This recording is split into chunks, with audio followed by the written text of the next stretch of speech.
All right, good evening. The time is 7:01 p.m. We have returned from executive session. This time we'll have the Pledge of Allegiance. Pledge allegiance to the flag of the United States of America and to the republic for which it stands, one nation, under God, indivisible, with liberty and justice for all. Honor the Texas flag. I pledge allegiance to thee, Texas, one state, under God, one and indivisible.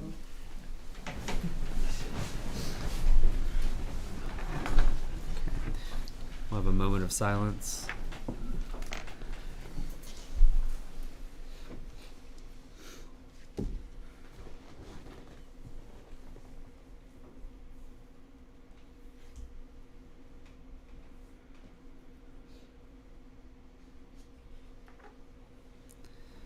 All right.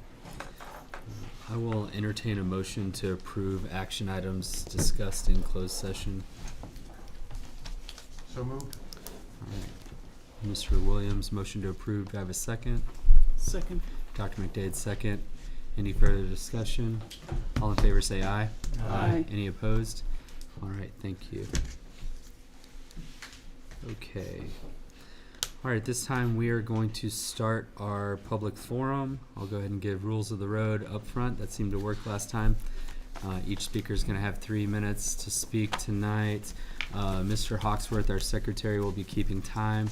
He'll let you know when you have 1 minute left. And again, the board will not make any comment or ask questions on anything you've presented per board policy. All right. And we'll three. Yeah. All right. All right. We'll start with Meryl Lawrence. Good evening. Good evening. First, I want to say thank you so much for your consideration on the rezoning. I know it's not an easy topic at all, and I don't envy your position at all. Tonight, I'm speaking on behalf of a lot of families out of the Ridge that could not be here tonight. I'll keep it really short because I know you've received a lot of emails and a lot of comments and phone calls, and I've heard us speak before. So we would like to remain at Argyle West. It is our neighborhood school where we live. When the road connects, we can walk to it, we can throw rocks at it, we're right there. If that is not possible, please consider grandfathering the current students in that attend right now.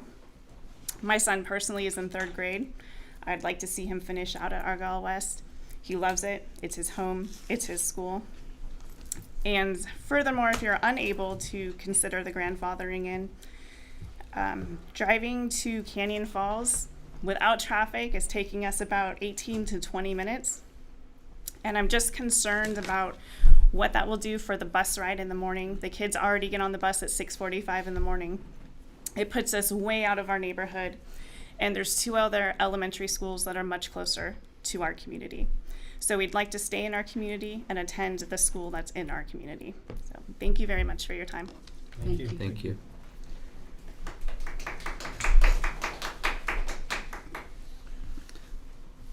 All right. I think I did. Sabria Bugataya.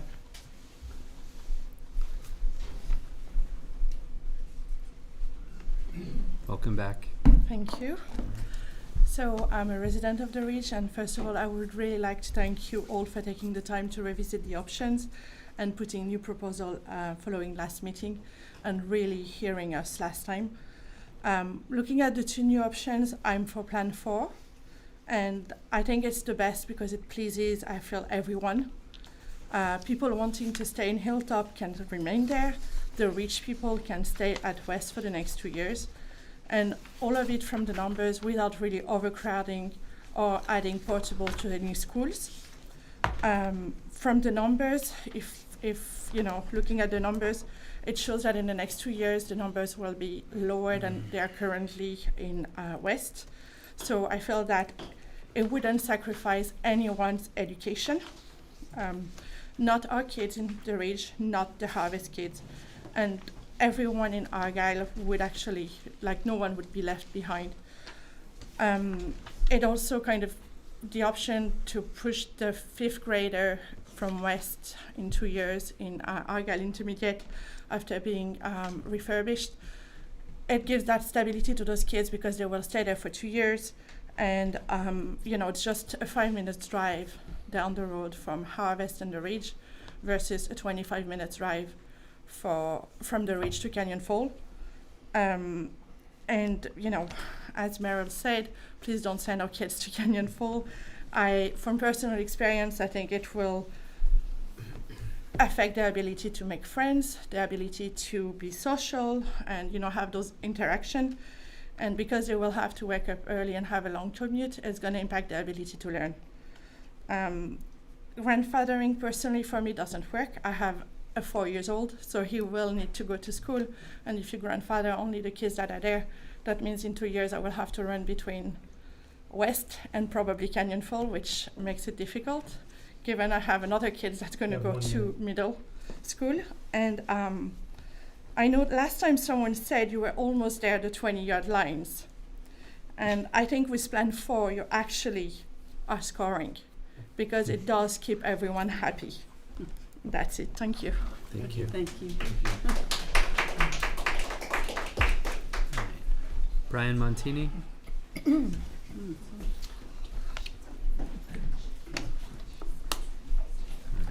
Welcome back. Thank you, sir. Good evening, board. It's kind of with heavy heart that I come here tonight.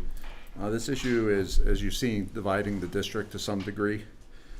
We have heard Legacy Argyle, we've heard of Harvest. I've seen comments online, disgusting comments, I believe, coming out of some of these communities. Move them, not us. This is our community school, not theirs. Those aren't things we want in Argyle West, in Argyle as a whole. We are all neighbors in one way or another. This district should not be divided. And it's important to understand that this building, Argyle West, that's in contention tonight, does not say Harvest West or Harvest Elementary, but it is Argyle West. I want to thank everybody for working with this group from the Ridge, working with me and North Lake. The emails I've gotten back from everybody has been very much appreciated. I think that we have proposed a very good plan in the grandfathering with some very set rules and stuff that should make that easier for you if you choose to accept that policy. If not, the folks at the Ridge would like to not go to Canyon Falls and possibly be considered for Hilltop instead.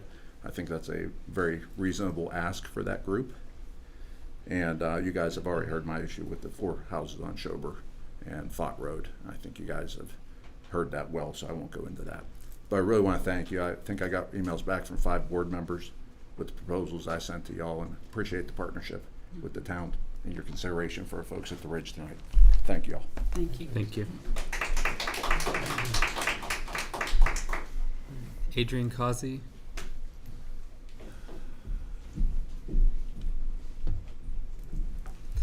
Good evening. Hello. Welcome back. I'm Adrian Causey. I was here last time I spoke with y'all. I emailed all of you after with a little recap of my thoughts on the current plans. Again, I live at 616 FM 407, so I am right on 407, right by Baines Courts. I'm in the heart of Argyle. We bought our lot 8 years ago, thinking we were in the heart of Argyle, kind of had an idea as to where development was going and really thought that it would keep us, at least our kids, in some of the same schools. And now with the new school coming in, I honestly never saw us being zoned to the South Campus. Not for reasons that we didn't want to go there. It just logistically doesn't really meet the needs of our family. Again, traffic flow going south on 377, crossing over the train tracks was the number one thing we did when we bought our house. We intentionally bought on the east side of the tracks so that we could, as much as possible, minimize crossing over the tracks. So again, I feel like you came really far with proposal number 4.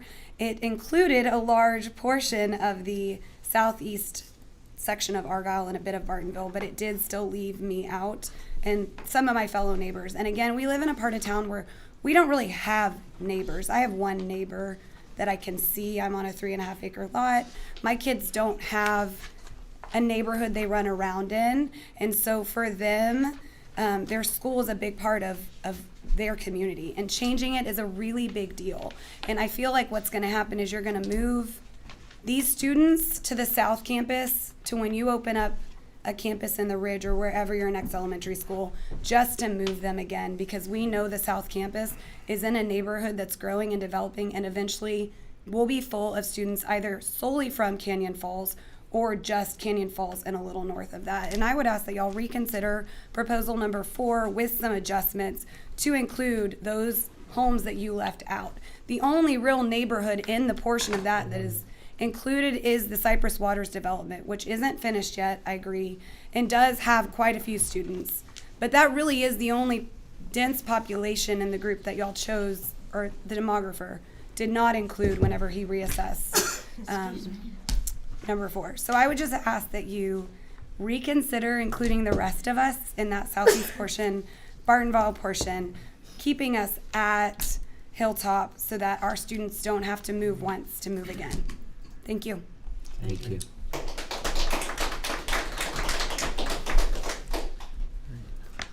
Lindsay Reichel.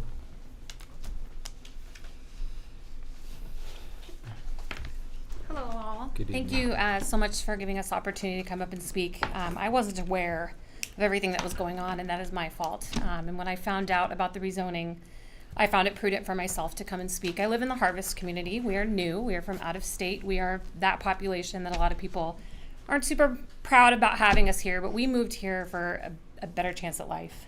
I think you all can appreciate that. We picked Harvest because of the community feel, because of the school right in our backyard.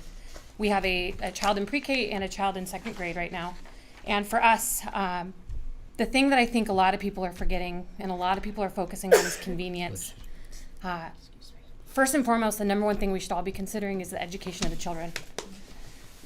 All the various plans that have been proposed, overcrowding is an issue. I think we can all agree on that overcrowding is an issue. Plan number 1 is the only plan that equitably distributes all the students around the district and gives our kids a fighting chance at having a great education without overpopulating our schools and without overcrowding our classrooms. I come from a state where portables are everywhere. They are claimed to be temporary, and I will tell you they are not. Portables are not temporary. They cause, it's not an eyesore issue. It is about the learning ability of the children, having to move back and forth within the classrooms. They don't hold up to the standards that a normal school building has, and we have a beautiful school building. I know you're building another beautiful school building, and there will be more beautiful school buildings built in the future. It's not about that. It is about the education of our children. And plan number 1 would be my voice that I would like to make heard, because it does distribute our children as best as possible without overcrowding our schools. And that's kind of the basis of my thought process when considering all the various plans. So, thank you. Thank you. Thank you. Jane Krzyzak.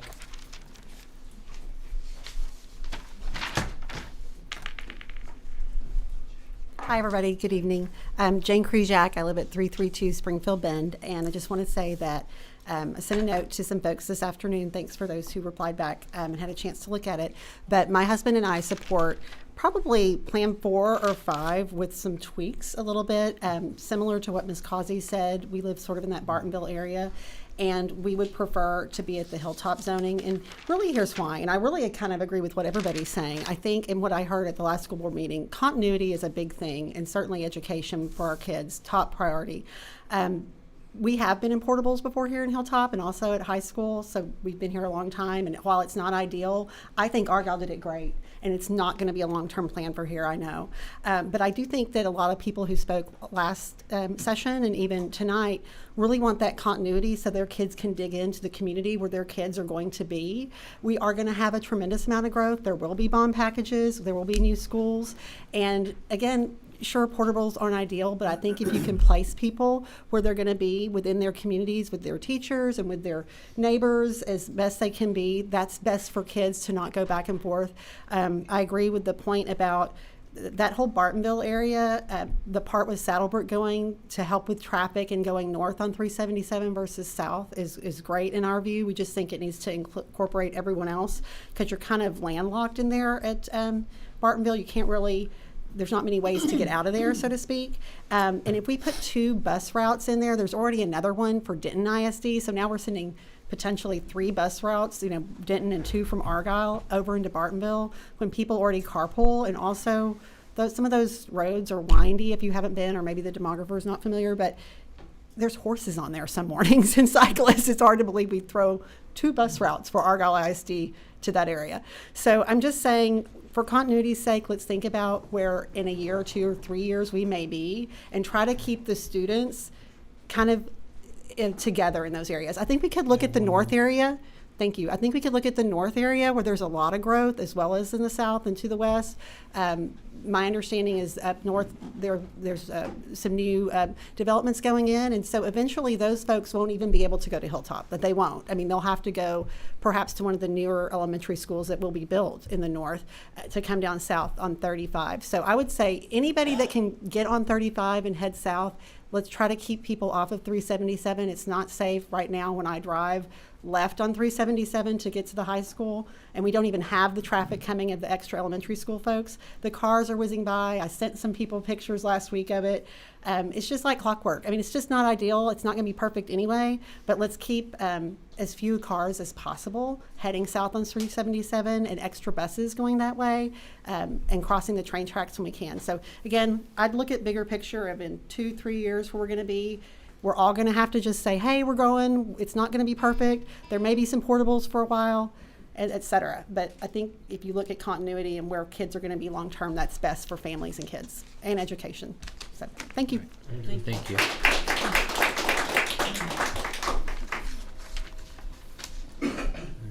Again, thank you all who have come up here and given your comments. Did he sign up? No, that was it on sign up. Oh, I skipped you. I'm sorry. Come on down. I went straight to Brian. I apologize. Yeah. All right. Yes, this is our final speaker. I apologize, Mr. Ford. I appreciate it. It's fine. All right. Good? Yeah. Okay. I'm Justin Ford. I live in Harvest. I have 3 kids that go to West right now in pre-K, first and third. So these decisions obviously are going to impact me a little bit. I want to say, obviously, I do appreciate the challenge you're facing. It's not easy, but I still think you're trying to decide on not a good option, but the least bad option right now between the 5 that are presented. Just to be upfront about option 2, I think that one I think it can't be taken seriously at all. Anything that says that Hilltop and South can be under capacity for 3 straight years, and in 2 years you have West at 200 kids over. I think it's about 1050 at that point. Obviously, it's going to require portables. We talked about portables the last meeting. Safety, security concerns, things like that. The demographer said it's probably not the best option too. So all of that kind of points to, like, I'm not sure why we're really looking at option 2 aside from there's a lot of public support last time. So aside from that, I do appreciate options 4 and 5 coming out. I think option 4 on paper looks pretty good. If I'm understanding it right, the 5th grade would go to the intermediate for a year until potentially a 4th is built, a 4th elementary school is built, if I understand it right. Really, I think in general, anything that's presented that has any school over capacity stresses the teachers, not just the normal classroom teachers, but the nurses, the specialist teachers, the aides, the cafeteria workers. Even if you have portables and more students there, it's still one cafeteria. It's still one music teacher. It's still one art teacher. It's a lot for those teachers to handle. Anyone who spent a significant amount of time in West, even this year being 60 to 70 kids over, it's busy. It's crowded, it's busy, it's not ideal, right? All I'm really asking is to go back to the drawing board and get a little bit closer. I know later tonight you guys are looking at transportation, 3-5 year plans, looking out, things like that. I'm asking you to come back with a 3 to 5 year plan for rezoning rather than looking 2 years and then in 2 years we're doing the same song and dance. Realistically, we know there's a bond probably coming, at least a request for a bond package. It'll likely include an option 4 for elementary school, and it'll likely be somewhere west of I-35, right? So given that, I think it would make sense to try to keep the Ridge together and maybe even Prairie View at that point, because when option elementary 4 comes, they could still be zoned together. So if we can, I'd ask you to go back, consider something like a 3 to 5 year plan, keeps those students together, tries to keep Hilltop and South area around Canyon Falls, all those folks together too, and try to do the best we can to keep the capacity where it needs to be. Appreciate it. Thank you. All right, thank you. I apologize again. Sorry. All right. I do want to thank you all for coming tonight to speak and at the last special meeting and the previous regular scheduled board meeting and for emails and phone calls. So do appreciate the community support, feedback, and input. It's definitely helpful in making any decision that we make. So, all right, we will move on to the consent agenda. Can you pull up the donations, please?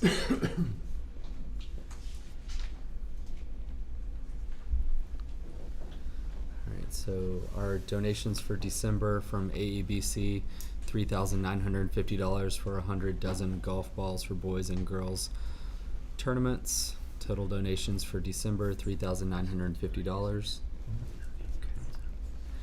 Does anyone have any questions on any of the items in the consent agenda? Alright, I will entertain a motion to approve the consent items as presented. I'll make that motion. Alright, Mr. Lowry, motion to approve. Do I have a second? Second. Mr. Deffenbaugh, second. Any further discussion? Okay, all in favor say aye. Aye. Any opposed? Alright, thank you. Alright, next we'll have our report on the Bond Growth and Planning Committee update. Mr. McDowell, you out there? He is. Alright, come on down. The floor is yours. Good evening. Good There's a evening. lot going on. All right, so, tell a joke? No. Didn't have one anyways.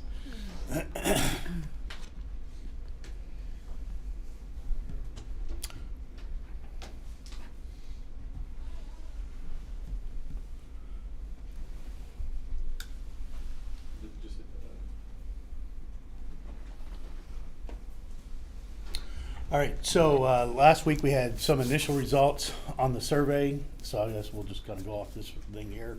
We received a report on the bonding capacity of our district. We discussed the high school options in varying perspective. I will tell you that was a point of contention. I think some of the survey questions led it to be that the bond committee was going to dictate how many high schools we had in the future. And I think we've got to clarify that out to the community to let them know that we're not doing that. I will probably request of some sort of some guidance for that to as we move forward. We did receive some of the survey results. I think it was like 2,700, if I remember correctly. Received costs for potential projects, elementaries, middle schools. We talked about stadium cost and we talked about indoor facility costs. And we reached a consensus on new elementary and middle schools.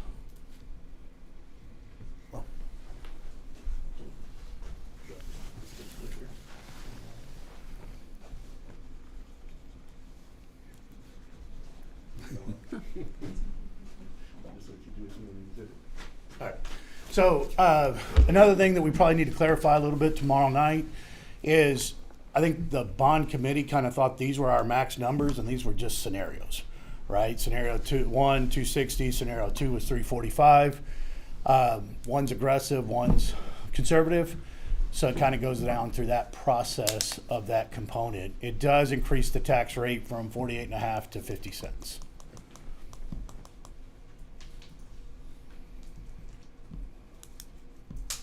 So elementary number 4, obviously kind of walked in on tail end of some of the elementary stuff. Consensus of yes, 87% of the committee voted for a elementary number 4. Elementary number 5 got 79%. Middle school number 1 got 95%. And middle school number 2 got 85%. With a couple of no's and need some more discussions on both of those. So here's kind of a scenario. That's kind of I'm popping on cost of stuff, but it is what it is right now. Elementary number 4 cost would be about $39.5 million. Elementary number 5 would be $44.5 million. Middle school 1 would be roughly about $103 million, and then middle school number 2 would be $114 million. So they talked about cost of, obviously, supply chain right now is about 1% each month. So an 18-month deal is an 18% increase. So just for those 4 schools, $302 million. So looking ahead, tomorrow night, we're going to receive an update from Dr. Wright on the high school plan and timeline. We're going to receive a cost for additional projects, transportation being one, technology being another one. Receive the final survey results because that was completed, I believe, as of yesterday. And prioritize projects with build-a-bond activity. So that's going to be something that we get to go through and play with numbers and figure out how high we can get this thing. So the recommendation, ultimately, if we can get this taken care of, we'll get a recommendation to you guys on January 18th. That gives you about a month to do a deadline for the election.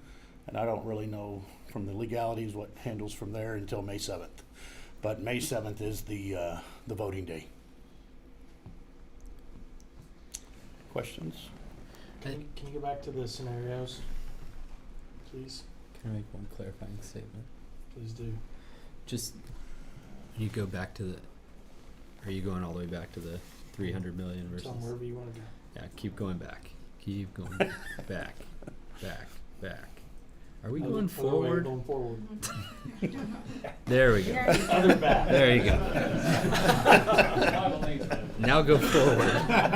Okay, forward, stop. All right. That's where I wanted to go. That's not me clicking. So I think it's an important point of, clarity to say that regardless of the amount of money you put in a bond package, number one, doesn't mean that you're going to spend that much money. Number two, it doesn't mean that you have the bonding capacity to spend that much money. So I think that that's an important just distinction to put in there. And Liz, do you want to correct me if I'm wrong on the increase from a 48.5% tax where we're currently at to 50 cents for every $300,000 for home value? It's $3.75 a month added to your tax bill. A month. I think we broke it down monthly on the information that was at the bond planning committee. But I do want to just, since you asked me one question, stress that the scenarios that were laid out were just scenarios and will be reworked as the bond plan comes into, as the bond planning committee comes up with, a firm timeline and projects that'll be in there. And stress the fact that just because the bond is presented and even voted on and if it's approved, doesn't mean that bonds are sold until the capacity is available. And I think as a committee, we want to make sure that we simplify it to that, right? If it ends up being an astronomical number and it's $7 a month when we did the initial bond very first meeting, we talked about community, kids, keeping that at the forefront of that component. Well, I think from my understanding, the max would have to pay would be the $345 a year. You can't go over 50 cents. Well, you can't go over 'Cause you can't go over 50 cents on the And INS so side. that's the max, and so $50 a year on a value of $300,000 is really what we're talking about. The increase in the tax bill. Is that how you guys understand it? I think the other important thing to remember is in the other bonds that we've passed, much in a similar way in terms of numbers and where we were going to get to in terms of the INS rate. Every time we do that and we say, hey, it's going to be 50 cents or 49.75 cents, within a year or two, it immediately starts coming down. The other topic of conversation tonight, the growth, fuels that, right? So it can't go over that 50 cents. And in fact, if you go back, and I believe Mr. Heron and the district have put out some financial numbers about where our rates have been, they're continually coming down. So even if you go there then, and to Mr. Slayton's point, just because you put out 260, 345, or whatever number comes out, doesn't mean you can go get that money tomorrow, right? Your bonding capacity has to be there to do it. And that's done through growth, that's done through, TAV. And so anyway, I think we're all kind of making the same points, but I know it's not easy. I'm sure you've gotten as many phone calls as I have about the 2 high schools or non-2 high schools or 4 high schools or whatever. So Talking about mascots already. One of the things we're stressing, and Mr. McDowell's already said this committee that we have right now is not making the decision about whether there would be 2 9-12s or a 9, 10, 11, 12. All we're really looking at this point in time is a decision about whether to use 377 as a high school facility again. And I believe that was a consensus yes on 377 being used once the board deems necessary if we need to extend it into a high school facility again. Any other questions for Mr. McDowell? Well, thank you guys. All I right, appreciate thank it. you.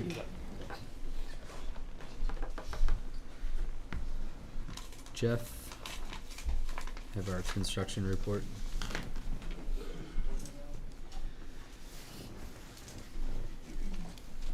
Good evening, everybody. Good evening. Hi.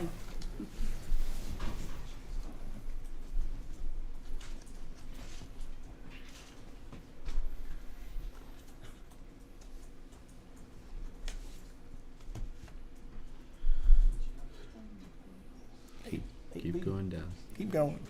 There we go. Start with our administration building update tonight. So here we've got photograph. You can see they're putting the sheathing on the building and putting on the air and vapor barrier. That's the black you see on top of the yellow sheathing here. They have essentially finished the roof. They're just doing detail work on that now. The building is in the dry. So they have started with the interior sheetrock. They've got it one-sided at this point, waiting on wall rough-in inspections before they can close that up. They will finish all the exterior sheathing and air barrier that remains. There's one area by the warehouse loading dock at the back that they have yet to finish. They're waiting on some steel that came just last week. So that will be finished, and then they'll be able to get those MEP inspections at that point, which will let them start closing up on the interior walls. Here's a shot looking at it from the back of the building. You can see nearly 100% complete.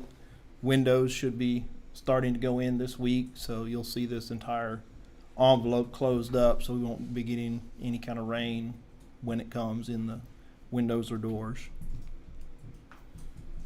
Here's a picture inside, looking through some of the offices. I couldn't tell you which ones these are just by looking at the studs at this point. But the entire interior looks similar to what we see in this picture. You can see they're working on the MEP rough-in now. And once that's inspected, they'll finish all the sheetrock. The low roof is dried in prior to January, so they're ahead of schedule on that portion. And they are going to start working on the high roof, which is the area primarily over the boardroom and the lobby, to get that fully dried in so they can proceed. What's next? Finish all that exterior waterproofing, get their screw inspection on that one side sheetrock, their MEP inspection so they can close up the walls. We should start seeing some of the building finishes, the tape and bed work, start during the next month. We'll have windows and glass going in. The glass was pre-ordered, so it should go in with the frames rather than putting the frames in, then field measuring and waiting quite a few months at this point in time. They'll start trimming out on mechanical, start setting fixtures. We'll field verify all our measurements on millwork before they put that into production. And then we've got just some specialty items, an overhead door, operable wall, and all that will be field measured, verified, and released. Are there any questions? Right now we're looking at probably a completion in April is where they're projecting right now. So that's moved up. That would be move time. We could move at that point. So is the goal to be able to get admin moved over there and immediately start the construction here? We would start here, of course, once school is out, probably, right. because we're still in design, putting those documents together. So we've got to go through the bid process and evaluations. I'll bring that recommendation to you. We haven't yet identified what meeting, but I don't foresee that project starting until summertime at least.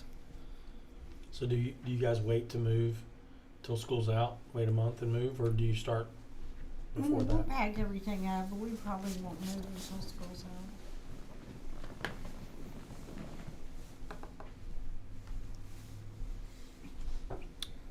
All right. Next report, elementary school number 3.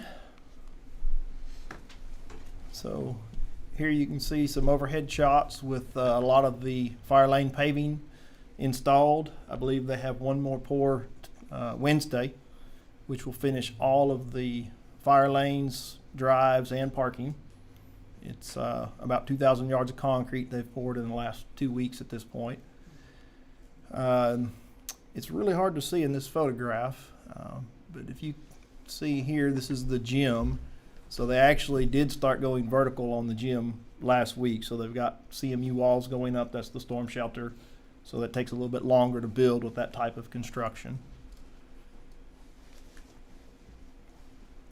Actually, here's a better shot of them working on the gym here. So what you see here is all of their scaffolding that they've set up, that they'll raise it as they raise the wall. Structural steel erection started today. I did not make it by there, but there should be some steel in the air. That's what he told me this morning that we would see today. Plumbing top out has already started, and of course CMU construction has started at the gym. So they have met their date here for going vertical in December. It was a little bit delayed, so we've already had quite a few conversations about what we can do at this point to accelerate. So we're looking at having multiple steel erection crews on site. I believe we're going to have up to 4 crews putting on the exterior framing. So we're going to do all we can to get more labor, which does not equal more cost, to accelerate the schedule at this point. And then, of course, we have overtime and other options that we can discuss as needed. But we're looking at that very closely, and within the next 6 weeks should be able to know where we're going to be at the completion of this. But right now, I think we're still looking at about a July 1 right now. So a little bit tighter than we'd planned, but certainly not the weekend before school. So we don't want that.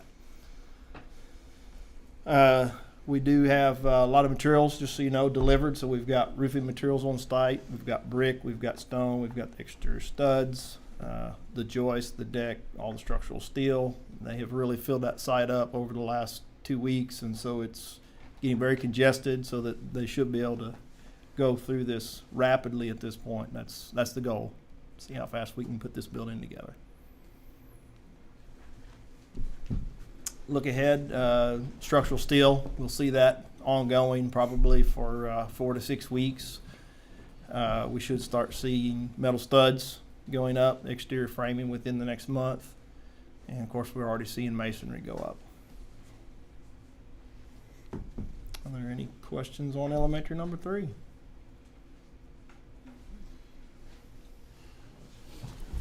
No. All right. Thank you. Jeff. All right, Dr. Wright, got your report. Okay. There are a lot of things, as you can see, going on in Argyle ISD right now. Mr. McDowell already talked about the bond meetings. I do want to express appreciation again to Rich McDowell and to Leslie Shannon for co-chairing the bond committee. I do want to point out also that this is authorization to spend money, not necessarily the actual spending of the money, which is for which capacity has to be there. We've had quite a few questions about that. We have had a choir concert in the new auditorium last week. There's a band concert in the new auditorium tonight. The new auditorium is a very, very outstanding performance venue. We've had a couple of multicultural events. West had one that was very well attended with 14 different tables and a fashion show and choir performing. The goal from the district committee is to have a district-wide event sometime in the spring, and each of the different campuses is having a multicultural event. So we're really focusing on inclusivity and learning more about different cultures and different events such as Diwali, Kwanzaa, anything that the community wants to bring to the school. Boys basketball won the Fairfield tournament and they placed second at the Georgetown tournament. They start district play against Bridgeport on the 21st of December. Girls basketball, they have an 18-0 record right now. They've won 2 tournaments, Georgetown and Brock, and they start their district play this this week, tomorrow night, against Decatur at Argyle High School. So I would encourage you to come out and help the girls with their district kickoff tomorrow night. Wrestling hosted senior night last Wednesday versus Keller Central, and they'll host a district quad match at Argyle on the 15th of December. They've competed in 4 tournaments this season with multiple individual medalists. And for the first time ever, we have girls wrestling. And we have a half dozen or so girls that are very interested in that. So this is a first ever for Argyle ISD. Soccer, girls, has its first scrimmage tomorrow night against Braswell, and boys will begin scrimmages on the 29th of December. Football had an 11-2 record for the season. They lost to Stephenville in the 3rd round, and Stephenville's playing for the state championship this Friday. Volleyball went 31-13. They lost to Decatur in the regional finals, and then Decatur went on to win the 4A state championship. Jada Price and Jesse Moore were both named TGCA All-State. So we've had a very eventful fall. We've opened a new class at Hilltop Behavior Unit, and we've opened a new class at West, an XC class, Early Childhood Special Education. And we continue to evaluate all of our programs and make changes as needed. That's all. All right, thank you. All right, Mr. Rutledge, your transportation 5-year plan.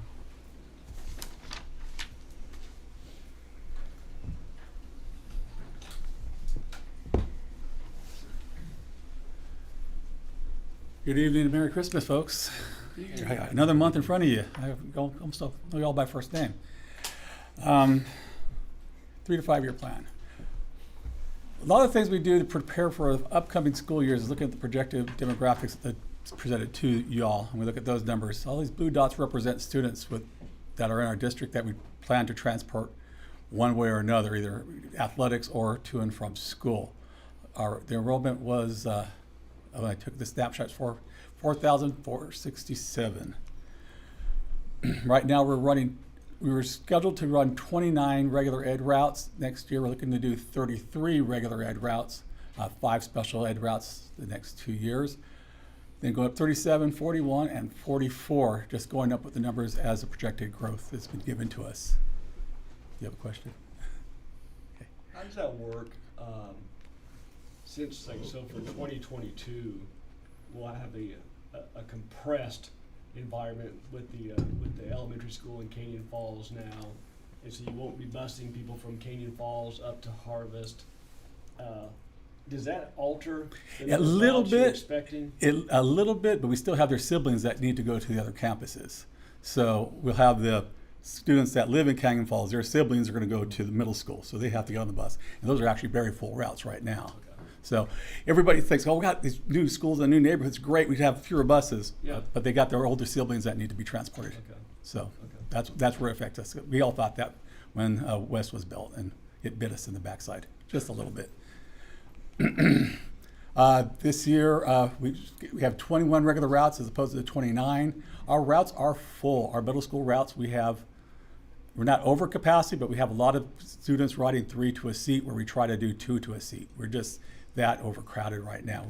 A lot of it's due to staffing. We're very short on staffing. COVID's chased people away. I've got 3 drivers out with illnesses right now. Another one who has a family member in the hospital, and one left this afternoon as well because she was sick. So it's been a challenge to cover routes this year. Next year, we're trying to have 28 routes covered or established and 4 special needs routes.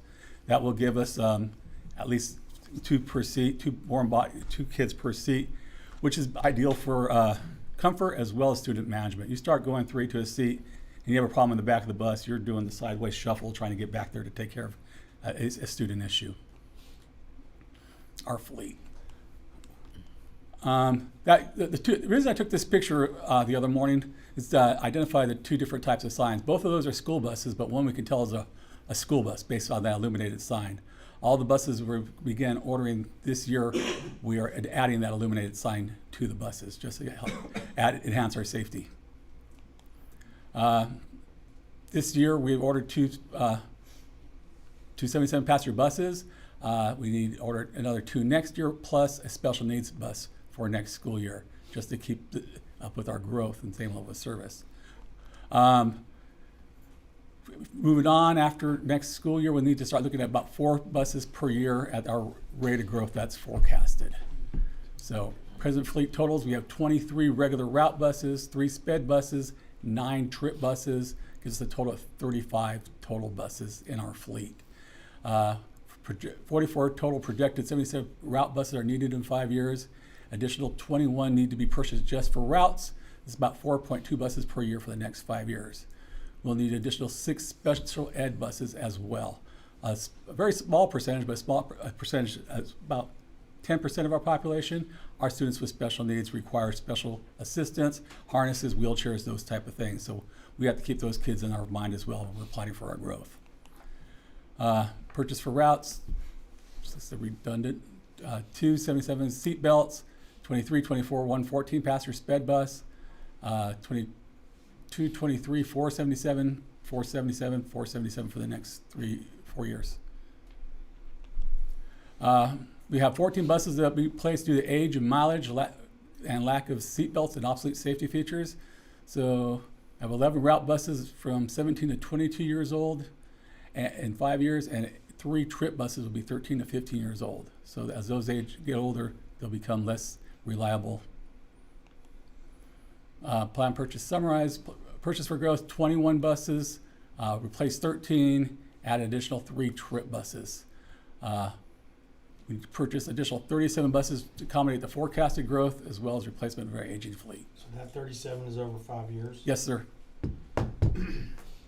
And has anyone, do we know if the numbers that Rich showed a little bit ago had any, he didn't mention anything about buses in those numbers? There's been no discussion. Well, No there's- discussion about buses. There's not any real bond built yet. Well, I know, I'm just, That's true. There wasn't the last bond. no, I know there was, but Yeah, but we saw scenario 1, scenario 2, and I realize those could be much different and probably will be ultimately much different, but. Definitely be a need to put transportation in the bond. if you looked at the number of the number of scenario 2, that's 10% of your bond is buses alone. It's expensive to run a school district. Just using one of the scenarios, the bridge, moving those down to South Elementary, that's be a bus, maybe 2 by itself, just based on the number of houses that are going in there. We're forecasting probably 2 buses upon completion to just transport elementary kids just for that neighborhood. So, But I think one thing, and it's here in your slide, we're talking about growth and replacement. Oh, yeah, no, Two I things. know. I get that, but I just was curious. And only growth probably goes in the bond, right? Not so much the replacement, or they can too. No, they can't. And it'd Go be through purchase Replacement of can go I guess this last time buses. we did. Yeah. And the cost of We need you to buses find is, another grant. yes. cost of buses has gone up too. Yes, they have. And most of the grants right now, everything's generated toward electric school buses. or alternative fuel vehicles. And we just don't have the infrastructure or the area to put anything like that to plug in our buses overnight. Our other concern with those type of vehicles is the range. They get about 100 miles per charge. And if you run your heaters, it's about 90 miles per charge, which are great and work fine within our routes. But we couldn't send that bus on a route, run a field trip to Fort Worth, and then run the afternoon route. There just wouldn't be enough charge in that vehicle to drive those routes. So that's. You'd have a blended fleet, surely. I'm sorry? You'd have to have a blended fleet. You would, absolutely. Sure. But, you know. I'm sure the cost of an electric bus versus a diesel bus are significantly different still at this point. Still at this point, but there are some helps with grants, but still be a difference in price. And again, they have to have infrastructure grant to build all this stuff, the charging stations. Well, back to the bond and the buses, the committee has discussed buses and the need for buses, and we're giving them these numbers, or some numbers, as advisement. Okay. The other thing you mentioned was staff.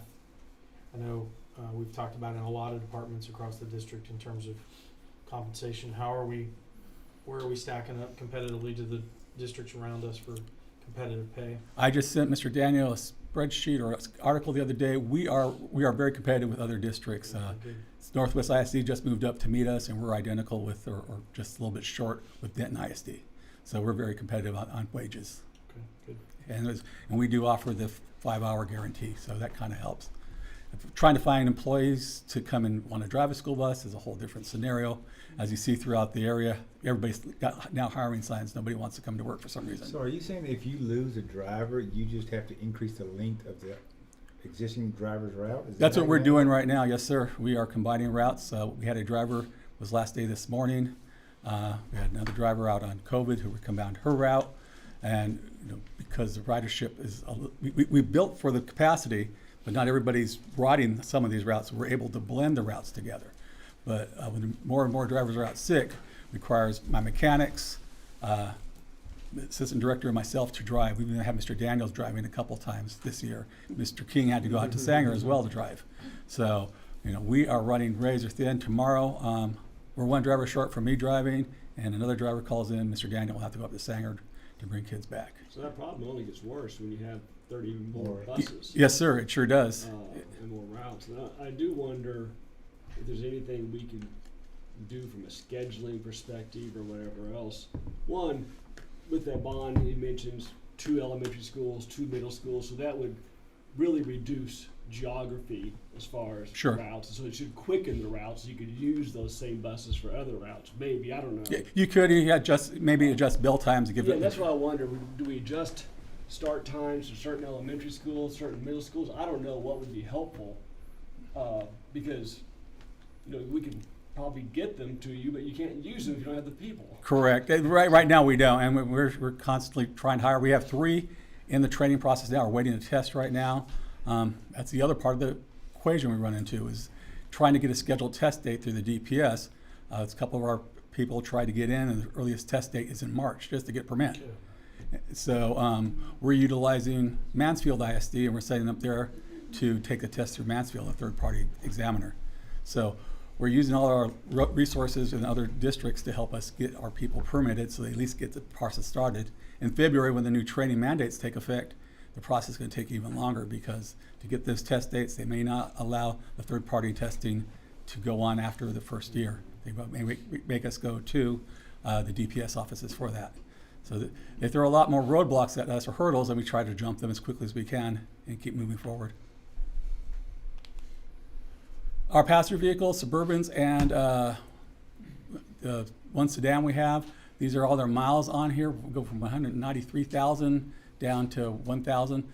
The 57s with 193,000 miles on it, we don't use very much. It's the spare. That's the emergency. Everything's gone and we don't have anything else and there's nothing to rent. We'll put air back in the tires and check the oil and send on the shortest trip possible. I don't think it's gone out yet this year. Springtime's generally when we see those type of maneuvers. 56, that's what we use on our district mail, and the rest are assigned as needed. 52 is a 3/4 ton, pulls trailers. 53 pulls the trailers as well for the band and other activities. We'll continue to buy one Suburban each year to continue to keep that fleet rolling. they're not as expensive as school buses, but again, it's just more vehicles that we have to have for the activities that are growing. We add more schools, we need to add more facilities. Shop service equipment. So bulk tanks, we used to buy way back when, didn't it? About 5 years ago, our DEF in 1 gallon jugs or 5 gallon jugs. Now we're buying it in a 100 gallon refillable container. The guy comes out and refills it. So now we're looking for 500 gallon bulk fluid storage. So the storage tanks themselves are $5,000, $5,300. The hoses and engine stands and whatnot, they need to continue to do work in the shop. You see the prices there. The AC Freon recapture replacement. As our fleet grows, we add more AC units and try to save some of that Freon and going out. We try to recapture it. And we have 1 unit that's working very hard to keep up with our growing fleet. So we need an additional unit. Rentals, box trucks, 18-wheelers, etc. So 18-19, we had 26,000 actual use. We thought we were used 15. 19-20 was 38,000. 2021 was 32,000. And this year, we haven't got all the numbers in yet, but I'm thinking it's going to be about the $35,000 range to get all that in. One of the issues we ran into this season, the rider who we run our tractor from for the 18-wheeler is requiring us to run it for the entire football or band season, which is at $1,300 per week plus mileage. So 17-week season costs about $20,000, $21,000 actually for just the 18-wheeler to pull the band trailer. That doesn't include box trucks or any other of the charter buses that we do rent. That doesn't include a driver. We're driving it. It just includes the That's actual. just the tractor itself. We have 3 Class A drivers. Mr. Gantz, who does a lot for us on that. And we got Ollie and Jonathan and Officer Bob. He's also learned how to drive a Class A. So we haven't had to use him yet. And he goes, "Don't use me until you absolutely have to." He's not. We're glad he's there, but we just don't plan on using him. He is licensed. Adding 4 routes a year until 2026 to accommodate growth. We need a second diesel mechanic. Corey and Brennan are both driving. Brennan's not a mechanic, but a mechanic helper. He's AISD certified for gas engines, but not diesel engines. They're a different animal. We have a sub-driver, trainer sub-driver. I'd like to make her just a trainer, as potentially not just a sub-driver. Right now our trainer's assigned a route. With the new training qualifications, we need them to focus more time on that. We want to add an AM and PM dispatcher as well as a shop parts tech. Each one of these people we add on is a person deeper into our sub-pool, so we don't have to send everybody out and leave the office empty at 2:30 in the afternoon. If we do get an accident and we're all on the road, there's nobody to go to the scene of the accident. So we do need to get some sub people in there. Class A, we're good right now, but we're going to need to continue to train our people to get the Class A licenses, those that want to come in and learn. We've been fortunate to hire people that already have a Class A license, and we're not sure which way that's going to go with the outside training providers with the new training mandate, because it just doesn't affect school buses. You said that was in March when that kicks in, the training mandate? February 7th. What changes? There's a classroom component, 30 hours of classroom. It's got to be documented, as well as behind the wheel and range courses. That all have to be documented. Any hire we hire after the 7th, we have to hold, we'll say it's you, Mr. Williams, you come in and you want to train to drive a school bus. You come after February 7th. You get behind the wheel and start your range training after you do your 30 hours of classroom training. You say, "Now this is too big for me. I don't want to do it. I'm going to go ahead and go do something else." Well, we have to hold your certificate on file for a year. And if you decide to go work for Northwest because they offer you 25 cents more an hour or 50 cents more an hour, we got to give that paperwork to you to go with you. And they don't have to start the classroom anymore because you already have that part. You just have to go on with the range training and the over-the-road training. Okay. So.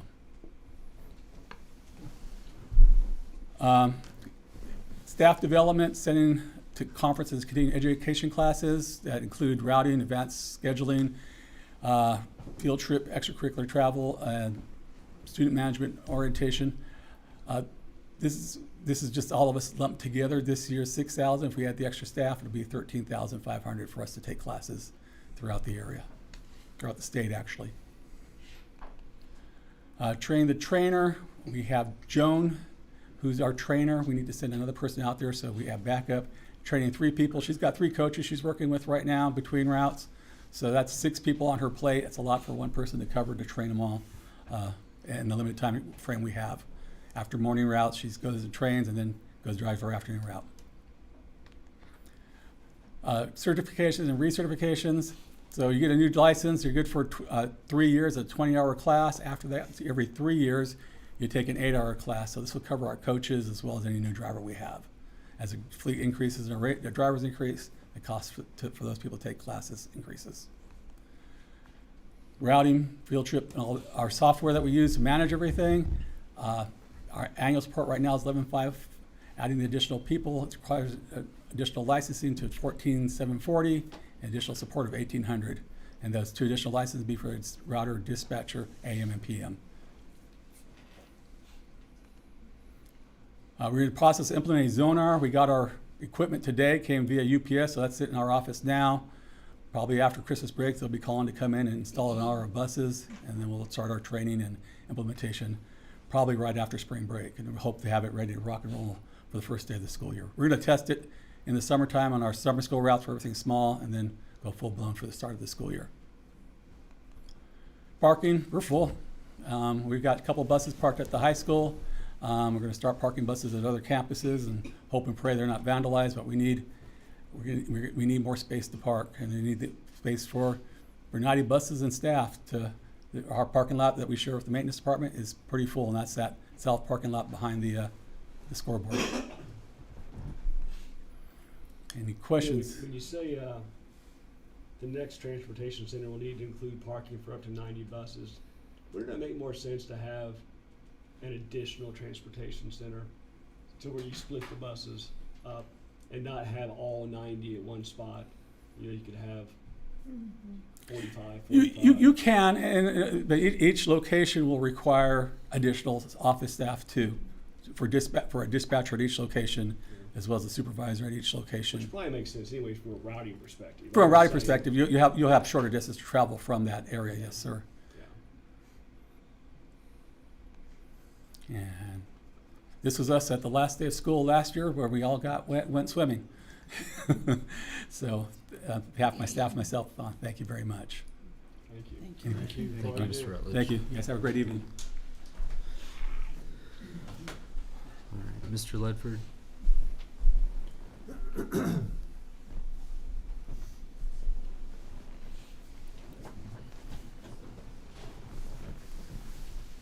Good evening.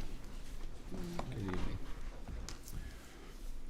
Okay, so there's a couple slides here that I have on here just for you guys to see. We don't have to spend a lot of time on them, but this right here is just the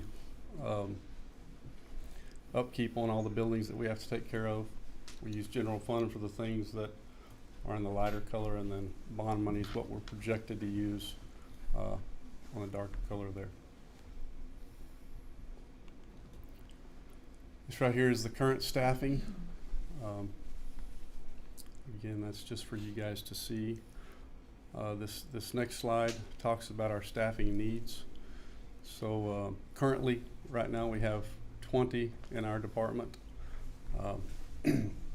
We're asking for 4 to start the year next year. We need 1 HVAC guy.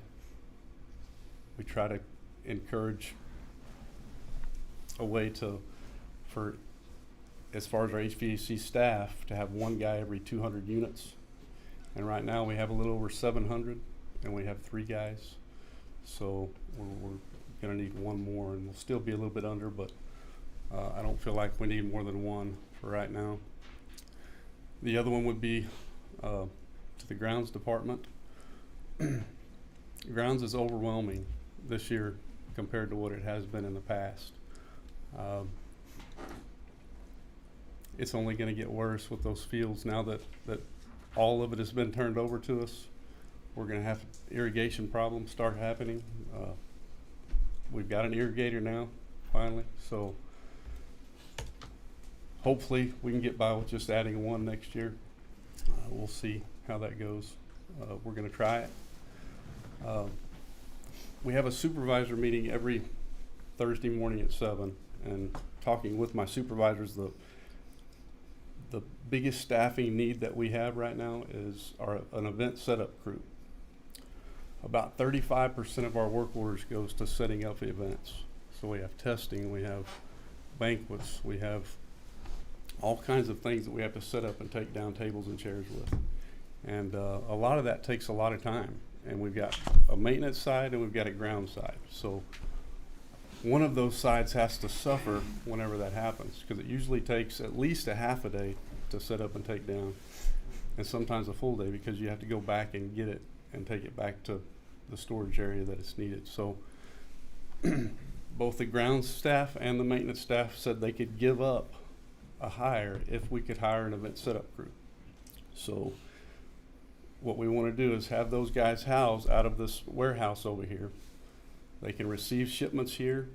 They can also deliver packages from the administration building, the loading dock, as well as from here to all the campuses. We have to do that daily now anyway. They can take care of all the organizing in the warehouse. We've got lots of attic stock, things throughout that warehouse that has to be taken care of daily. All the things that are having to be set up, all the events, all those will be set up by just 3 guys.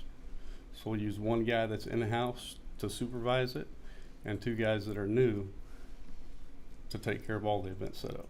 As well as what we've talked about is to take care of this facility's grounds. So hopefully we can make all that work. We're really excited about that, and hopefully that it works out for us, because it's a big need right now. You guys have any questions about that? Okay, so these are all the buildings that we have. Again, I put this on here last year. It just, it keeps growing. Every year it keeps getting a little bit bigger. I know growth is what we're talking about all the time, but it's good that you see all of those buildings. Okay, here's the most important one. So next year is a big year for us, because it's the year that we have to paint and seal coat all the parking lots that are asphalt. So that's going to be a big expenditure next year. As you can see driving around here lately, it is starting to look dry. It's discolored a lot. So that's projected to be around $90,000. That's a big expenditure. Up there at the top, starting with the mowers. So every year, until we get these mowers gone through and replaced, 1 mower every year, and then 1 maintenance vehicle every year. This last year we did buy not this year, but the last year we bought a mule to help with some of the work activities that we do. It has been huge for us to not only be able to get our work done, but it has, with a lot of events that we have, we do use those, the 2-seaters, the front and the back, to give rides to some patrons that show up for ball games and events. So that's helped us there. So there is pre-maintenance on all roof items. We have a contract with CVS Roofing, in which they take care of all of our roofing maintenance, and then we don't have to pay for any extra roofing done over the year unless it's something that's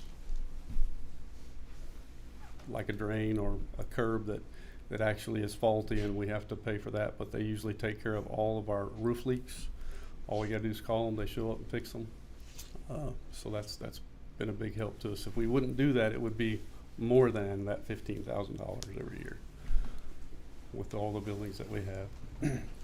Okay, so next year with a scissor lift. So right now we have 1 single man lift, and it travels from place to place about every other day. And we're really needing another lift that actually you don't have to push, that you can drive inside the schools. We would like to probably leave that at the high school, because that's where it's most needed. And then the single man lift could still be pushed around and used at other locations. We're just we need it all the time, and we're having to rent it a lot. So the mini excavator, again, that's an expenditure for next year. We haven't really seen what all these fields are gonna look like and how much the irrigation, you know, it gets run over, and heads get busted, leaks start occurring, and the water bills have been expensive. Until we get that well put in, we've got to make sure we've got something on site so we can dig those holes quickly, get those taken care of, and move on. So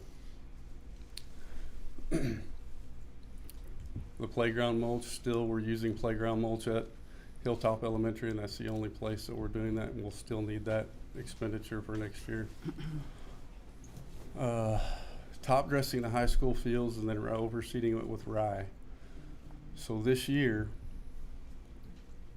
I mean, it's going to cost close to $50,000 to do that.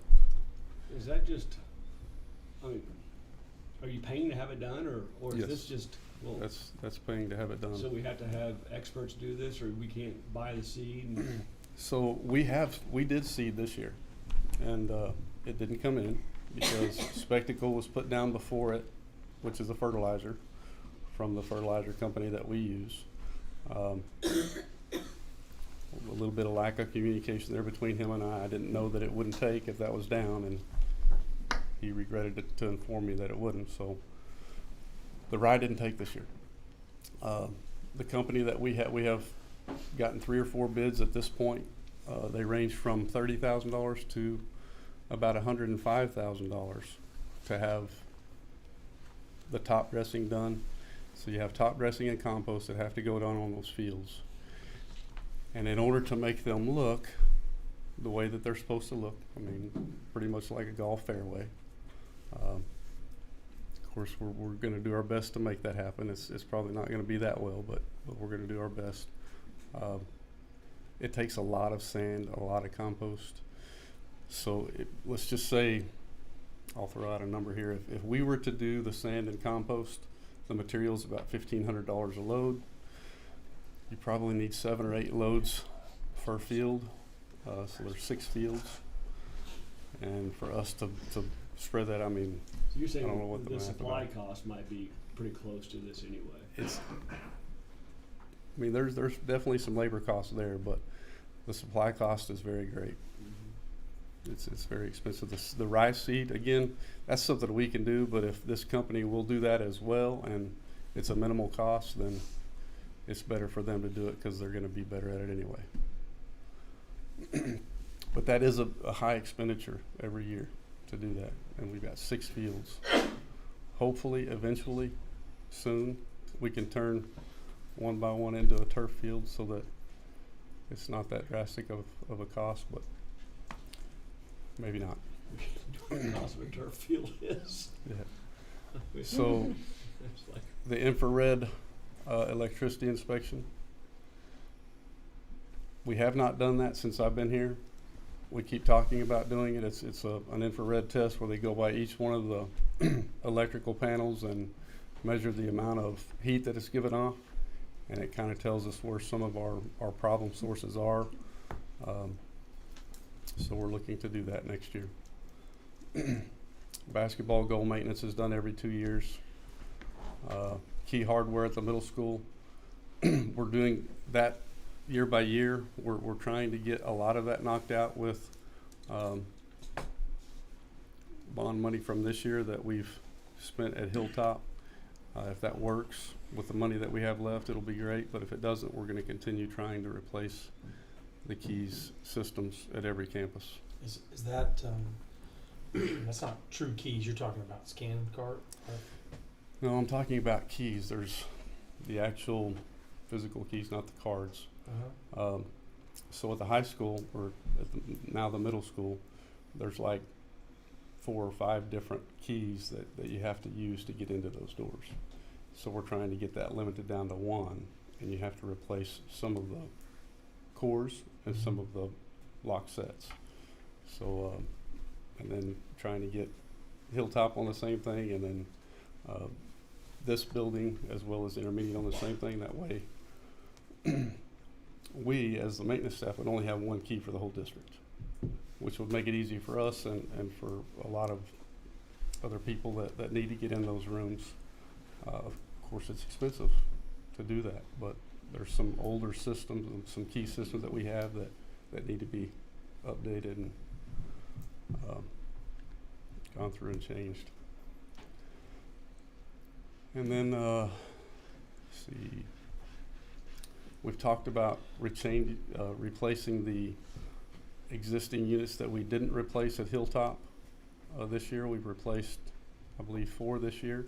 There's still 5 left, and to do that, we're trying to see if we can get an engineer involved to let my staff go through and change everything over to 410A and get rid of the R22.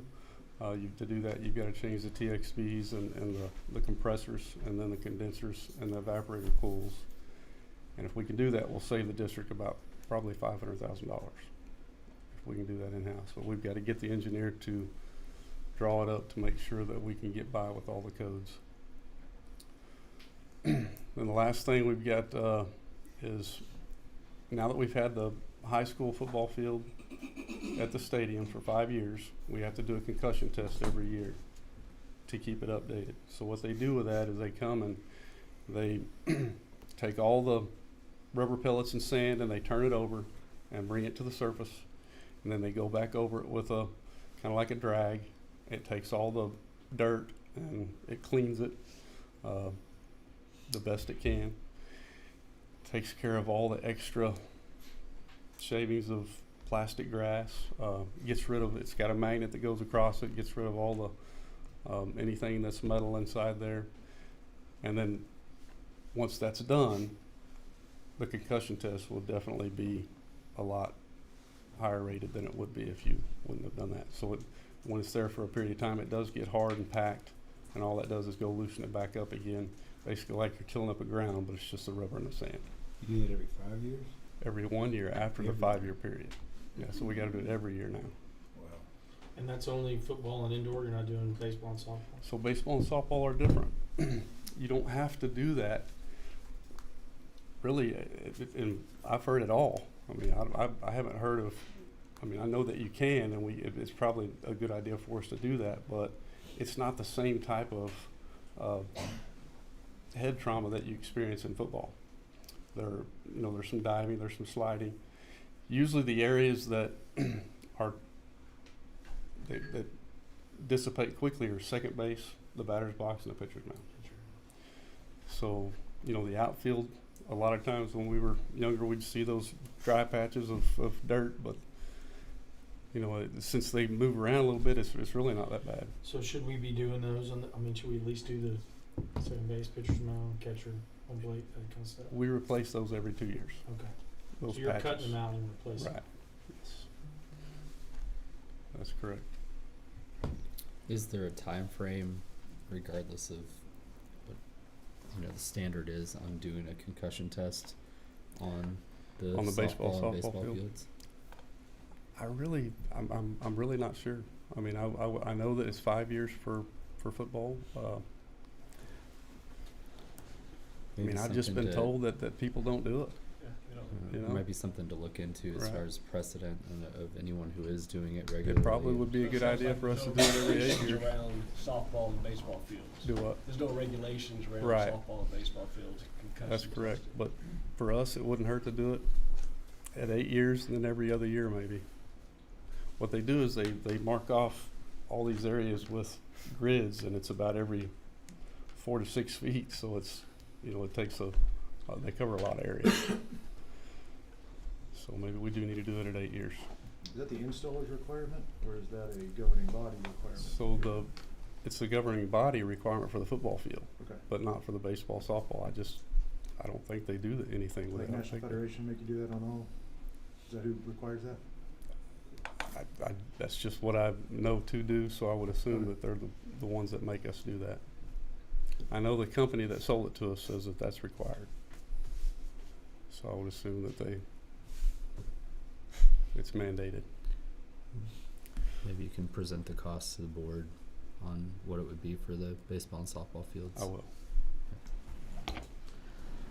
there any other questions about this? Okay, so here's the vehicle replacement schedule. Gave that to you last year, and it's the same. And then here's the mower replacement schedule as well.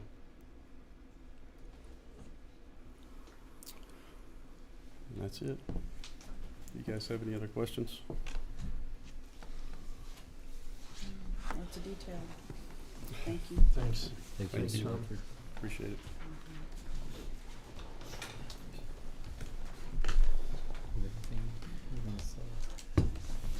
Do you have anything you're gonna say in regards to that,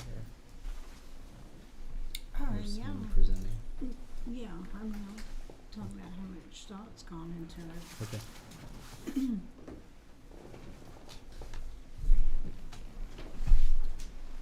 Before the board takes any action on one of the zoning plans, I just would like to say to the public, to the Argyle parents in all of the different areas, that the board has really, really worked diligently on a good zoning plan that they feel like will meet the needs of all of the parents and all of the students as the students move through the educational system in Argyle. So I do want to commend the board on their work on this, on looking at all of the different plans that the demographer put forward. And one of the things that the board really, really stressed from the beginning, they wanted to make sure that the students moved the fewest number of times possible. And so that's been at the forefront of what they put in place. And they do not want to overcrowd buildings any more than is absolutely necessary. So those are the thoughts I want you to hold on to, how much time and thought and energy they have put into this, our board.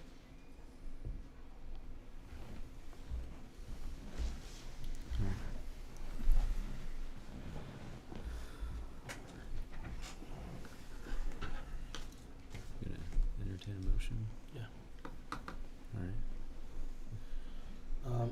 Mr. President, I'd like to make a motion that we, as a board, agree to look at Plan 5A with a few we've dubbed it 5A. It's 5 with a few caveats. So all currently enrolled elementary school students considered residents of the Ridge, inclusive of transfer students today, will be given the option to continue at West Elementary School in 22-23 and 23-24. For those current Ridge students electing to attend West Elementary in 22-23 and 23-24, there will not be school transportation provided. Parents will be responsible for providing transportation for their kids. At any point, if a parent within the Ridge opts out of this election, you will be moved to South Elementary School until such time that the new elementary school number 4 opens in the future. If you don't elect to attend West Elementary School, you will attend South Elementary School until the new elementary school 4 opens in the future. School transportation will be provided for South Elementary School Ridge residents. That's my Motion. motion. All right. Mr. Hawksworth has a motion to approve the Plan 5A with modifications. Do I have a second on that plan? I'll second. Mr. Lowry, second. Is there any discussion or questions? Rick, can we look at the, just for discussion comment, the numbers, what I think that plan does, what you're suggesting, Mr. Hawksworth, is it does level the schools to a certain amount. It does not overcrowd West, even when if we were to include the current residents of the Ridge to continue to go to West, it does not overcrowd West. And it protects West from overcrowding by moving the future residents from there to South, because South has the capacity. So I appreciate that. And also what it does for the Hilltop zone is it keeps that pretty consistent to where they won't have to move around. I think we've talked a lot about overcrowding. I know we talked about that a lot. We've heard it from parents, we've heard it from administrators.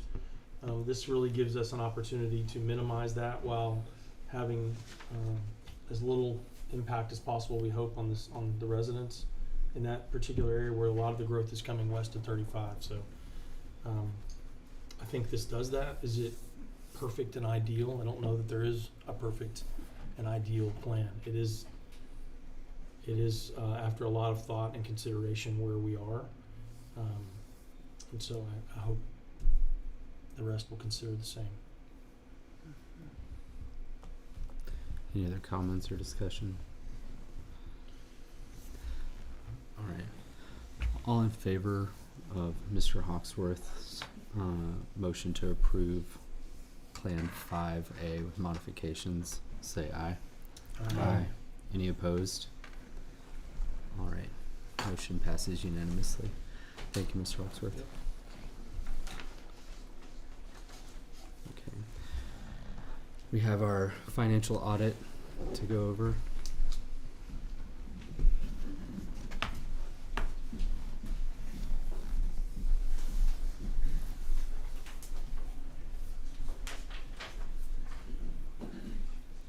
Right.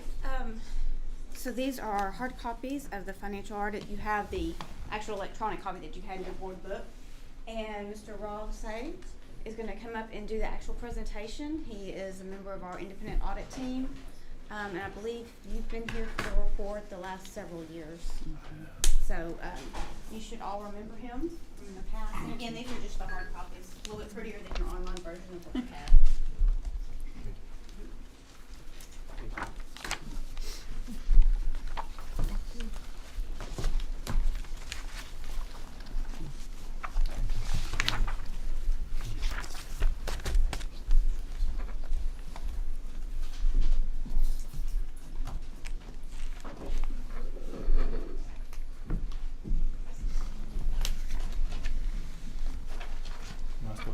Yes, sorry, that is your clicker, and it should move you through. All right. And if not, then Rick is going to forward it through for you. Might be better. All right. Thank you for having me here tonight. My name is Rob C. I'm with the accounting firm Hankins, east of Deatonton and C. in Denton. We've been doing your audit for several years. And again, I want to thank y'all for what y'all do. I know tonight's been a long night for y'all. And so what I usually do for you, those that have been here for a while and have heard me, I hit the high points pretty quick. If you've got any questions, you can stop me at any time, or towards the end I can take questions again too. But a lot of the information you've seen over the year, I don't think it's changed that much. And you have had a chance to look at the audit, so if you do have any questions, again, feel free to bring them up. But I'm just going to hit the high points very fast for y'all. There's two items I really am going to go over. First is our letter. It's a 3-page letter addressed to the board. The audit team really works for the board because y'all are in charge of the governance of the district.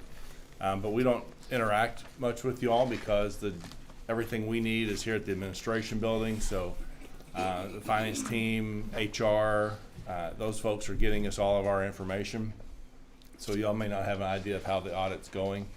So this is required correspondence that we have to give to y'all to let y'all know how everything went, if there were any issues or any disagreements with management. And so this just says everything went fine. There were no disagreements with management.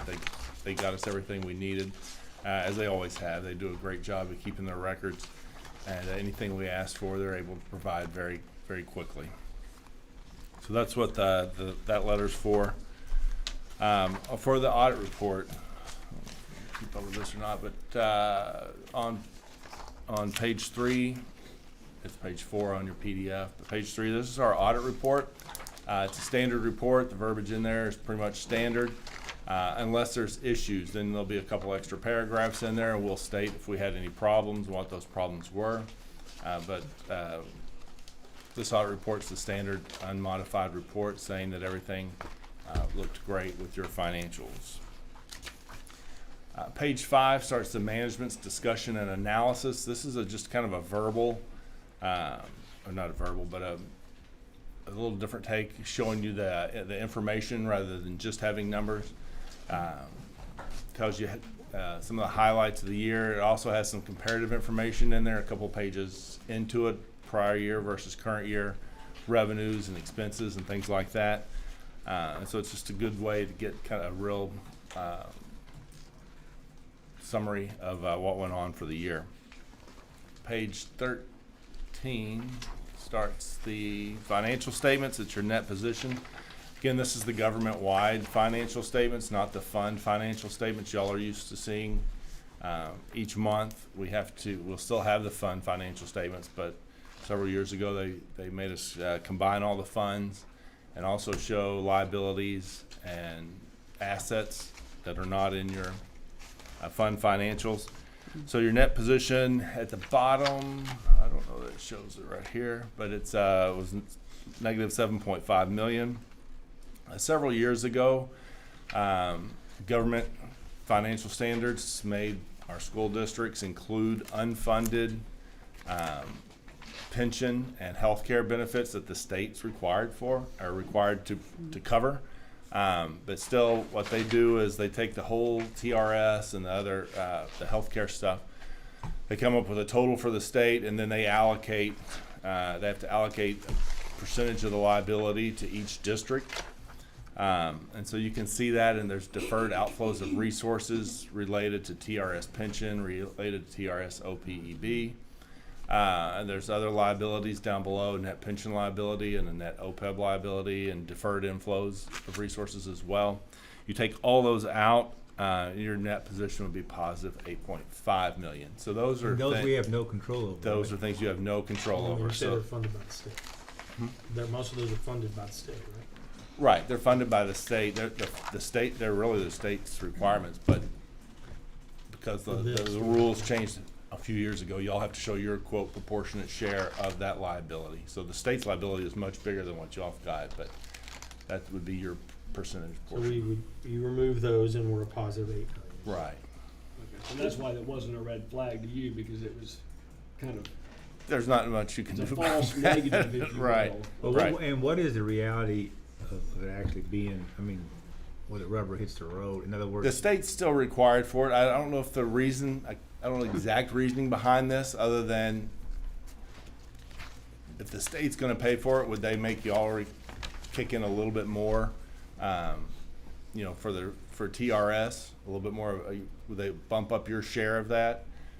but That's the only obviously thing without it, we feel really good, being positive, Right. what we can control. But should we be working on a budget, so to speak, that would make us positive with that liability, or that's not realistic?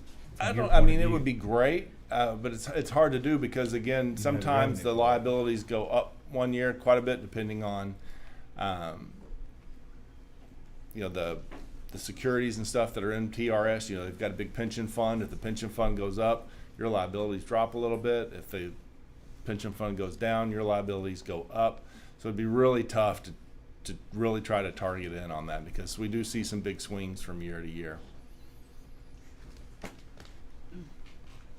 So I know it doesn't look pretty, but again, a big chunk of that, or the main chunk of that It's is based on the what you premise, can do. isn't it, that the legislature continues to choose to fund this at their level and not pass some portion of it on to us? It's every 2 years the legislature meets, and they, I guess theoretically, could change the allocation of who's responsible for this. Seems like we talked about that. Right. And I think in the past they have, I don't know if it was 2 years ago that I can't remember, but they've made where they carve out for the budget, they'll add extra for TRS for that year to help pay that unfunded liability down. But again, it's a moving target, and whether they do that every year or not, or every other year or not. Yeah, so for us to do any sort of budgeting or anticipating, a rainy day in this regard it would seem like it would be almost frivolous. I would think so. You're going to want to focus on the fund financials, which we'll get to in a little bit, and so that's really what you get to control, and so that's what I would focus on. Other than that, statement of activities. Can't see down there, but it's kind of a weird way of showing your P&L. You got your expenses up on the top, charges for services. Operating grants will reduce the expenses rather than considering them income. And then you've got your other revenues down at the bottom, your property taxes, any state aid, things like that. And so I've just got my notes here at the bottom. There was an increase this year of $3.1 million. So your negative would have been higher. So it's decreasing. But again, not necessarily anything y'all have done on that per se, as it is just how that pension and OPEB liabilities go. Page 16, here's where government funds start, where you have a lot more control.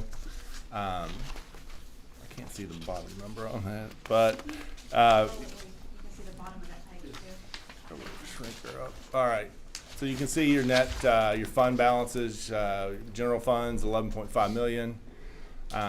If we go to that next page, the statement of activities, and go down to the bottom, you can see your change in your fund balance was a positive $2.2 million, which is always a positive thing. So you added to your fund balance.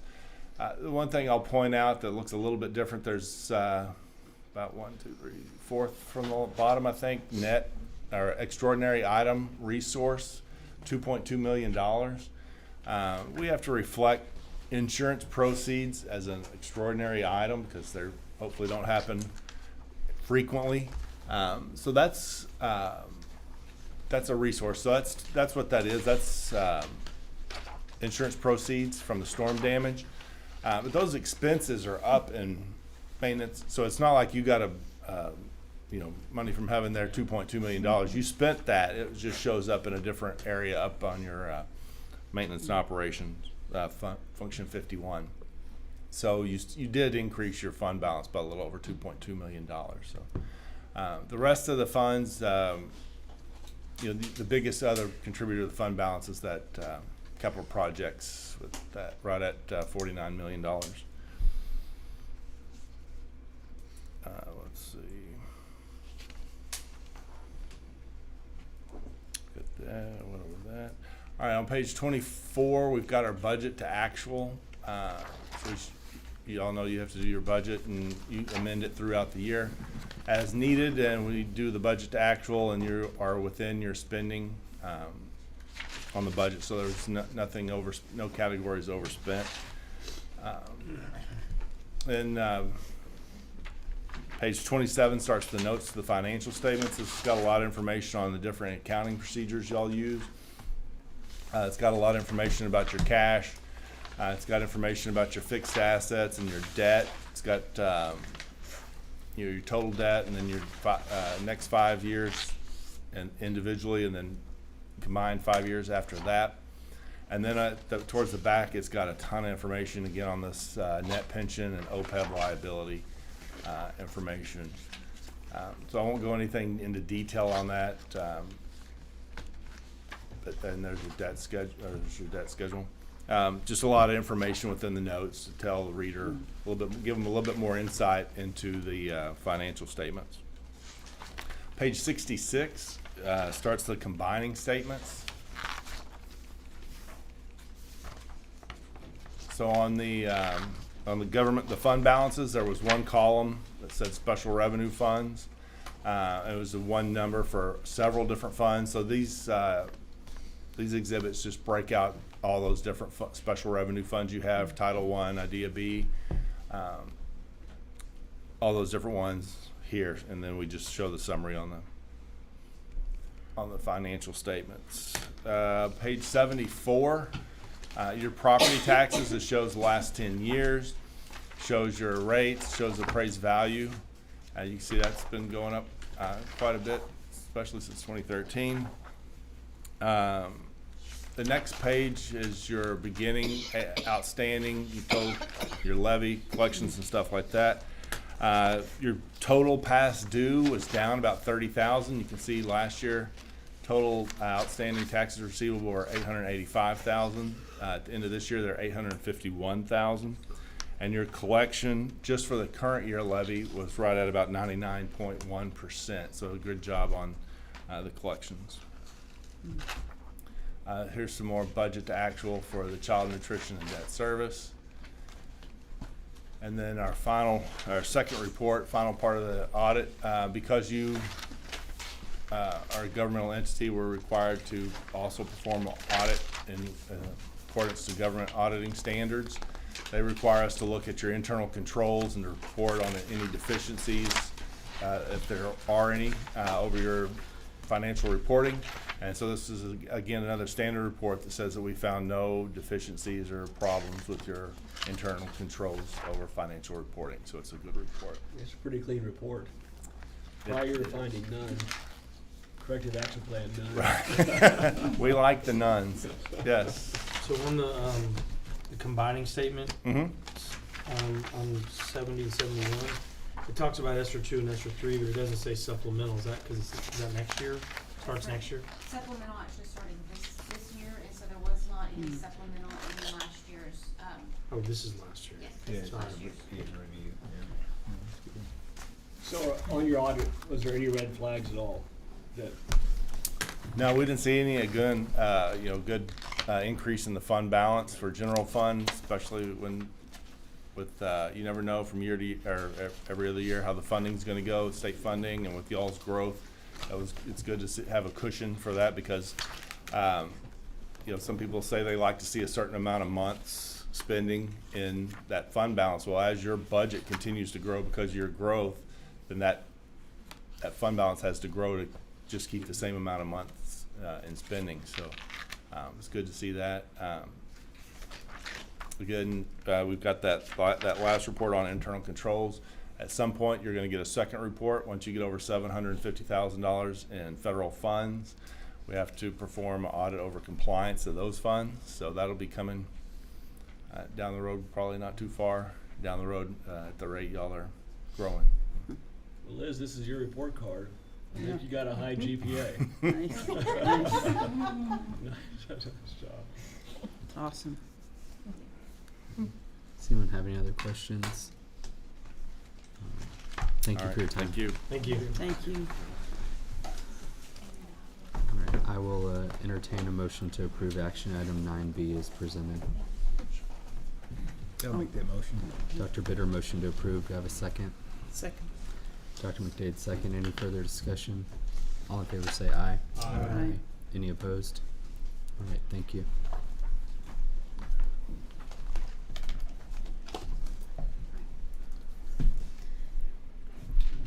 Ready for the next one? Yeah. Okay, so the next item is to consider turfing the baseball bullpens. Just to give you a little bit of history, when we put in the turf fields at the baseball complex, it was actually baseball and softball, but talking about the baseball pitching mounds, they were originally everything was turfed except for the pitching mounds, and so you had the playing surface pitching mound, and then you had the bullpens, and they were a form of clay, and I'm not going to even try and tell you what type of clay that was, but it was a specialized clay that you put on pitching mounds. Back in January of 2020, we turfed the playing surface, the actual pitching mound on the playing surface, and so this is a request to follow up with the bullpens so that you have the same surface that you're warming up on that you're playing with. Back in 2020, I believe it was $14,000 for the one mound on the pitching surface, and this is covering two. So the price has gone up about $1,400 per mound there. This is the same company that put in the mound in 2020. We did go out for bid, or quotes actually, and had 3 responses, and this is the lowest one of the 3 that were responded. And so this has been a request. It was in the 5-year plan for athletics that they've had for the last couple of years. And so this was our year to put it in and try and move forward with it. Do y'all have any questions on it? If the coaches want it, great. I can't imagine a pitching mound not being turfed. Well, I just can't imagine it being turfed, because isn't it always dirt? Oh, and after. Yeah. That's They've gone to that. It's less maintenance and it's a consistent surface. Just depending on where you are. But that's the last remaining dirt out there, clay out there, right? It is, and I do know that when we had the clay mound, we would have quite a bit of discussion in just the maintenance of it when we were looking at what needed to be done each year, because that clay would get distributed out on the turf, and it was really hard for them to get that back up. And so there was a change in thought originally from what they wanted in the clay, and then they went to preferring the turf. And so this is just a move to get us completely turf. That way you gotta go do the other one. Yeah, no, agreed, but didn't know the game now it changed. It's crazy. I don't like it. I'm not pitching anymore. Alright. Any other questions outside pitching preference? I will entertain a motion to approve action item 9C as presented. So moved. Mr. Hawksworth, motion to approve. Do I have a second? I'll second. Mr. Williams, the second. Any further discussion? All in favor say aye. Aye. Any opposed? All right. Liz, you want to stay here? I do. All right. Might as well get them knocked out. So, as y'all know, we're currently in the process for elementary number 3. We have talked about over the last couple of things. I think we talked about when we were bringing the request for you for the administration. We even talked about it in some of the requests in opening phase 2 of the high school about the supply chain issues and needing to place orders a little bit earlier. A few years ago, we were making orders in late March to open a school, and that's we can't wait that late anymore. We're even pushing it at this point. We keep getting requests from vendors. Get in early, get in early, get in early. We're still waiting for some items in the high school to come in, and we, again, we placed that order, I believe, in January, the main orders, and we'll have other orders that we place department-wise, but this is the main areas of all your classroom furniture, your office furniture, your cafeteria tables. This is the same layout as West, so this was much easier for us to go through the procurement process because we had a plan already. We have the standard set, and since most of the building features are the same with the rooms, it was very easy for us to take this and just redo it for South. Where do you put it if you get it early? Where do you put it? Actually, they will store it if it comes in early. The problem is most of them are coming in early. We did have to negotiate some storage when the building was delayed back on West, when we started going from let's deliver in June to oops, let's deliver in July to oops, let's deliver in August, and we were that weekend ahead of, before school started. And we do have to get into some negotiation with the companies if that happens. But right now, the ordering early like this, we've already told them our planned delivery time, and that's included in their order. They're just worried that some of the items they can't get in if we wait any later, and we won't have them in time for school. And we would prefer to, we'd prefer to have the chairs, the desk, your basics. There's some things you can have come in later, but your main furniture, it's a little bit easier for the students to come in and conduct a classroom rather than saying, we've got a carpet square for you to sit on in the meantime while we're waiting on them to come in. Perfect. But yes, we do have to get into some negotiation if we tell them a June time frame for delivery and we have to come back and say we're not ready and it's July, then they either provide warehouse space, which in the past we've been very fortunate. They've had warehouse space and have not come back and charged us for that, but that's always depends on who you're ordering from, what other projects they have going on, and what they have available at the time. So to give you an idea, we're asking for a maximum cost not to exceed of $960,000. This is about $200,000 more than West Elementary on their main furniture order. So when we're comparing, it's been a couple of years and prices have increased significantly. We haven't changed brands, we haven't changed standards or anything else. So prices are going up significantly. The total budget for this project on FF&E got on there is $1.7 million. So we do feel pretty comfortable going into this order. Again, we'll have orders that we bring to you each month. We're going to come back and do the music department. We need the instruments and the piano, and we'll come back and do the cafeteria small wares and each individual department. But this is the main furniture order. So do y'all have questions on that? So 2 years, the same. It was about $200,000. 200,000 off of originally 760. So that's a 30% increase. And we are looking at. For the sports school too now, huh? Yeah, let's get it. Right. We did split it up between companies back in when we ordered from West. We looked at what's best course, what's easiest is to go, let's just order best deal from one company.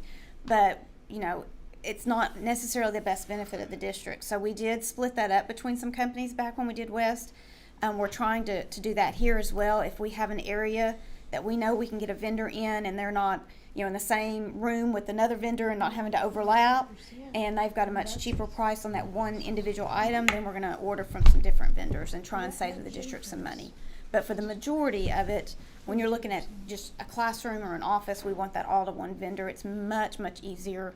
And you get quite a lot less of the blame game when you don't have more than one vendor coming into an individual space and, oh no, you know, this wasn't scratched up or dented when we delivered, it was when the other guy came in right behind us. So we do try and work on some of those areas, but we are looking at where we can pick and choose at the best quotes and prices. Any other questions for Liz? I'll entertain a motion to approve action item 9D as presented. I'll make a motion, we approve action item 9D as presented. All right, Mr. Lowry, motion to approve. Do I have a second? Second. Dr. McDade, second. Any further discussion? All in favor say aye. Aye. Any opposed? All right. Thank you. Thank you. Thank you, Liz. Okay, 9E is presented to you as a proactive measure to try to get the best teachers that we can for the 22-23 school year. And based on the demographer's projections for that school year, I'm asking for 11.5 middle school positions and 7.5 high school positions. And if you roll on down, and so I can go over the exact positions. At middle school, keep rolling down to where it says middle school. 2 math positions, 2 science, 2 social studies. No need for additional English. Mr. Gibson is reducing the double blocking in grade 7 to 1 period. Special ed, 2 positions, an elective. He and I have talked about what that elective will be, but that's to be determined, but 1 elective position. We're talking about if we can get a half-time French person going back to teaching French at the middle school, a counselor and an AP for a total of 11.5 positions. And the AP and the counselor would move to the 6th grade center in the 23-24 school year. And of course, other 6th grade teachers would move also, the ones that are already there plus the ones that are hired. High school is projected to reach 1468 next year in a building that has 1,750 capacity. So keep rolling. 1 English, 1 math, 1 science, 1 social studies. Half a business, because we reduced business from a full unit to 4 periods a day, so we need to reinstate that. Criminal justice, 1 counselor, 1 AP for a total of 7.5 positions. So by going ahead and approving these now and we get them posted, then this allows us to get the best candidates. And there's also an explanation in here about Hilltop that we have 1 AP right now, and then middle school, we're putting back the other half for the social studies. So there's no budget impact. We started the year with a full middle school social studies and a full AP at Hilltop, and that's where we will be again in January. So I'm asking for approval of these positions so we can post them and start getting the best candidates. Any other questions? Liz, you're comfortable with these numbers? Yes, sir. Our growth next year will cover the positions. In addition, but this doesn't include the ones we're still gonna have to hire for elementary 3. But you're still comfortable? Yes, sir. Okay. All right, I'll entertain a motion to approve action item 9E as presented. So moved. Mr. Williams, motion to approve. Do I have a second? Dr. Bitter with the quiet second. Any further discussion? All in favor say aye. Aye. Any opposed? All right, thank you. All right, the time is 8:54 p.m. and we are adjourned.